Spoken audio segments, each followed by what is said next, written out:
Hola alumnos, espero se encuentren bien. Es una nueva unidad en el programa de estudio de segundo año de bachillerato con el tema Poblaciones y contaminación ambiental.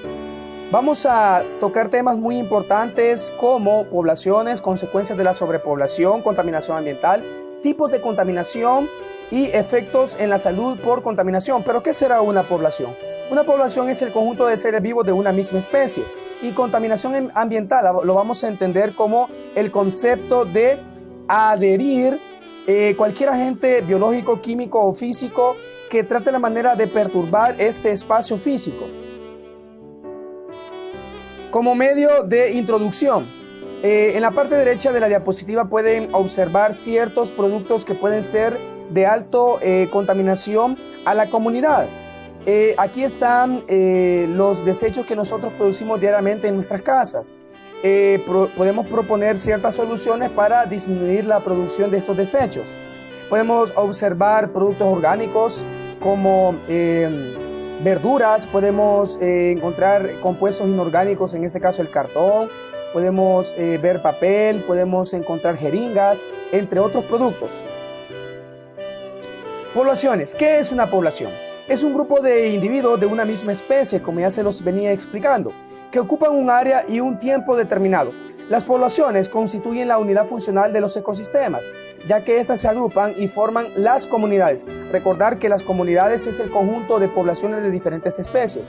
Eso lo podemos ver también, no solamente acá en un ejemplo de la raza humana, sino que también en los animales, conjunto de aves de una misma especie, conjunto de mamíferos de una misma especie, conjunto de lagartos de una misma especie, etc. Crecimiento poblacional es la capacidad de los organismos de reproducirse en condiciones óptimas. Esto pasaría si todas las hembras desarrollaran al máximo su capacidad reproductiva y toda descendencia sobreviviera hasta alcanzar edad reproductiva y así sucesivamente. Estas condiciones se definen como potencial biótico. Con respecto al potencial biótico, podemos mencionar en esa gráfica, cuando una población crece, según su potencial biológico se comporta en forma exponencial y la curva tiende de forma J. Ahí está la gráfica del número de individuos y el tiempo de reproducción del mismo. Crecimiento sigmoidal. Al inicio, la población presenta un crecimiento lento, ya que no puede reproducirse al ritmo máximo de su potencial biótico. Existen factores limitantes. Por ejemplo, el alimento, la alimentación es muy importante entre las especies, el espacio geográfico, los enemigos, es decir, la caza desmedida, en este caso los seres humanos, a ciertas especies, y de igual manera las especies, ¿verdad?, carnívoras que tratan la manera de disminuir dichas poblaciones. Las enfermedades son un factor muy importante que reduce dichas especies. Los competidores, las competencias, podemos hablar acerca de los leones, de los tigres, podemos hablar de las hienas, etcétera, etcétera. Y las limitantes climáticas, en este caso puede ser una isla donde solamente tenga un cierto grado de condiciones atmosféricas que no le favorecen a esas especies. Luego crece rápido para alcanzar un nivel más o menos equilibrado, y aquí podemos ver el crecimiento lento. Factores limitantes, podemos mencionar, ahí está, cuando hay un nivel de equilibrio y ahí se mantiene, digámoslo así, un poco más pronunciado la gráfica. Cuando las poblaciones no pueden reproducirse según su potencial biótico, existe lo que se conoce como resistencia ambiental, que son todos los factores bióticos y abióticos, es decir, los que tienen vida y los que no, factores que no tienen vida, en este caso puede ser el clima, el agua, el oxígeno, etcétera, etcétera, que se oponen a que los organismos continúen su potencial biótico. Ahí podemos ver una gráfica donde hay una resistencia ambiental y no puede esa especie crecer de una manera cuantitativa con el tiempo. La sobrepoblación, eso es lo contrario. Es cuando el crecimiento poblacional se mantiene de acuerdo a su potencial biótico, sin que se alcancen a actuar las fuerzas de resistencia ambiental. Y aquí podemos ver cierto grado de estadística cuando el tamaño de población, ese es un ejemplo de la población mundial. Como pueden observar, ha ido creciendo a medida pasa el tiempo.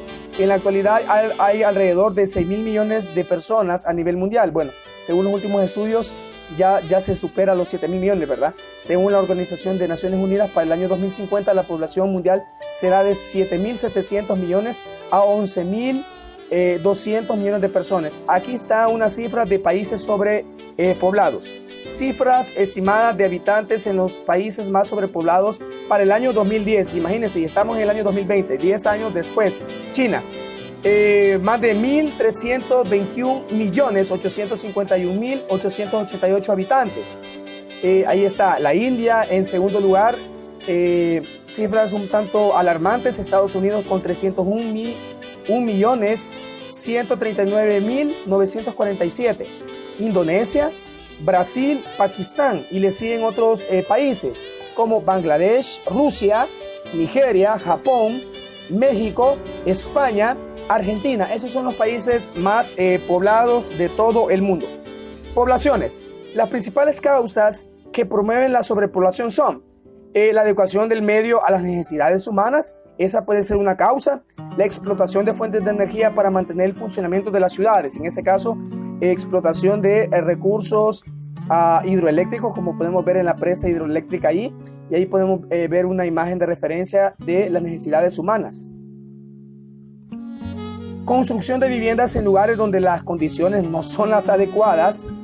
Avances en la medicina para la resistencia a las enfermedades. O sea, la ciencia juega un papel muy importante para la sobreexplotación de recursos. De igual manera, la sobrepoblación mundial. A medida que se encuentran medicamentos, medicina para ciertas enfermedades, pues la calidad de vida y la esperanza de vida de las personas, de igual manera los animales, pues crece. Entonces, en este caso, aumenta la población a nivel mundial. Consecuencias de la sobrepoblación. Se dice que un país está sobrepoblado si el nivel de demanda sobre su base de recursos ocasiona daño al medio ambiente. Ahí podemos ver la deforestación, ¿no? En la Amazonas se talan al año 6.450 kilómetros cuadrados de árboles, el equivalente a 2.475 campos de fútbol al día. Imagínense qué cifras más alarmantes. Consecuencias de la sobrepoblación. Mayor demanda de los recursos para mantener la sobrepoblación, mayor presión sobre los suelos y bosques y agotamiento de los recursos naturales. Imagínense, esas son las consecuencias de la sobrepoblación. Vamos a ver en la historia, en el caso de nuestro país, en las colinas. El Salvador, a pesar de ser geográficamente diminuto, 21.000 kilómetros cuadrados aproximadamente, es el país más densamente poblado de toda América Central, con una población aproximadamente de 7 millones de habitantes. Y podemos observar dónde está la mayor zona concurrida de habitantes. Sector amarillo, límite departamental, densidad de la población del año 1992, es decir, el año que yo nací. Ahí podemos ver las zonas un poco oscuras donde está sobrepoblado. Mayormente San Salvador, en la zona de Ilopango, en la zona de Soyapango, en la zona donde hay mayor, digámoslo así, población de personas. Y la zona roja, que de igual manera, y la zona verde está súper sobrepoblado. La sobrepoblación en El Salvador conlleva a que las personas construyan sus hogares en lugares poco adecuados. El 13 de enero del año 2001, producto del terremoto, una sección de la cordillera del Bálsamo, Cerro La Gloria, se derrumbó sobre cientos de casas y se hallaban al pie de la montaña. Murieron aproximadamente 536 personas. Ahí es el derrumbe ocasionado por el terremoto del 13 de enero del año 2001. Bien, pero ¿qué vamos a entender como contaminación ambiental? Son cambios perjudiciales a las características físicas, químicas o biológicas del aire, tierra o agua que afectan nocivamente cualquier manifestación de vida. Son todos los subproductos de resultados de las actividades humanas.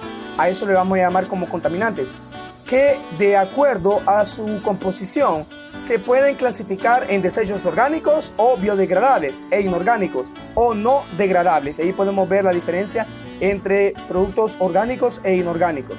Orgánicos, en este caso del sector izquierdo, inferior izquierdo, y el inferior derecho, los inorgánicos. Vamos a ver, contaminantes biodegradables son los desechos hogareños como cáscara de fruta, verduras, papel, cartón, aguas y negras domésticas. Ahí está, el tiempo de degradación. Las frutas y verduras tardan entre 4 semanas a degradarse mientras no se mezclan con desechos inorgánicos o sustancias químicas. Y de igual manera podemos mencionar el papel y el cartón.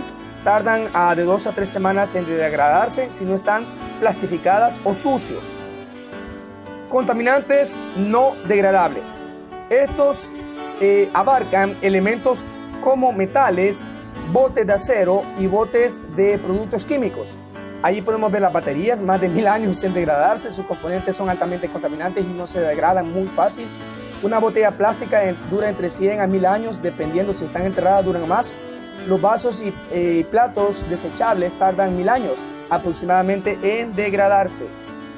Y aquí vamos a llegar hasta el final con esta diapositiva 16. Ahí tenemos el desecho, un pedazo de chicle, tarda 5 años por ser una mezcla de goma, resina natural o sintética, azúcar, aromatizantes y colorantes. Una botella de Coca-Cola puede tardar unos 10 años. Latas tienen aluminio recubierto de barniz y de estaño. Las bolsas de plástico duran hasta 150 años. Están hechas de polietileno de baja densidad.